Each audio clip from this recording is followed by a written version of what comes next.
বাংলাদেশের মানুষ মনে করে যে শুধুমাত্র একটা ফেসবুক পেজ থাকলেই আমাদের বিজনেসটা হয়ে যাবে, আমাদের বিজনেসটা লাস্টিং করবে এবং বিজনেসটা বড় হবে, এবং ফেসবুকের উপর অনেকটা নির্ভরশীল।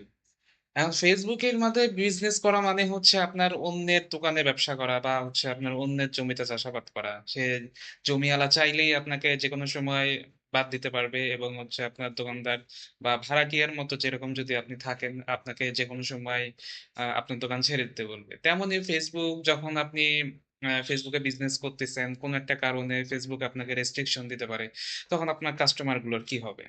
সো এইটার হচ্ছে আপনার একটা স্থায়ী সমাধানে যাওয়া উচিত। আপনার একটা ওয়েবসাইটে কনভার্ট হওয়া উচিত। বর্তমান সময়ে এসে 2026-এ এসে আপনার ওয়েবসাইট যদি না থাকে, তাহলে সেটা একটা প্রবলেম। কারণ আপনি ওয়েবসাইট না থাকার কারণে আপনার অনেক কাস্টমারের ডেটাগুলো হারাচ্ছেন। এই কাস্টমারের ডেটাগুলো কিন্তু সহজে আপনি পাবেন না, এবং এই কাস্টমারের ডেটাগুলো কিন্তু একটা অ্যাসেট। যেমন হচ্ছে আপনার যদি ওয়েবসাইট না থাকে, আপনি হচ্ছে পিক্সেল কানেক্ট করতে পারবেন না, বা জিএফও কানেক্ট করতে পারবেন না। ইভেন আপনার গুগল সার্চ থেকে যে ট্রাফিক গুলো আসবে সেগুলো পাবেন না। আপনার হচ্ছে এআই এআই থেকে যে যে ট্রাফিক আসবে সেগুলো পাবেন না।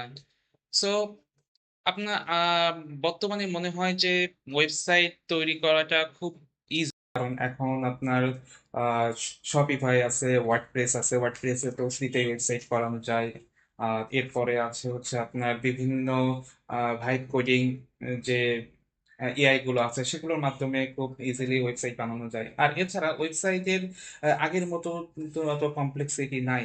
আর এখন হচ্ছে টেকনোলজি এত ফাস্ট এবং আপনার রিসোর্স এত, যে হচ্ছে আপনার একটা ওয়েবসাইট খুব আপনি ইজিলি বানিয়ে নিয়ে সেটা নিজেই মেনটেন করতে পারেন, অথবা হচ্ছে আপনার টিম নিয়ে মেনটেন করাতে পারেন। আর আহ, এখনো অনেক প্ল্যাটফর্ম আছে যেগুলো অন ক্লিকে আপনার ওয়েবসাইট তৈরি হয়ে যায়। কারণ ওয়েবসাইটটা আসলে খুব দরকার আসলে আপনার বিজনেসের জন্য। তো আমার কাছে মনে হয় যে শুধুমাত্র ফেসবুক পেজে সীমাবদ্ধ না রেখে আপনার বিজনেসটা যদি আপনি স্প্যান করতে চান, সেক্ষেত্রে আপনার ওয়েবসাইটে যাওয়া উচিত, এবং অন্যান্য যে সোশ্যাল প্ল্যাটফর্ম গুলো আছে, যেটা যে চ্যানেলগুলোতে দেখা গেলো যে ট্রাফিক আছে, সেগুলোতে যাওয়া উচিত।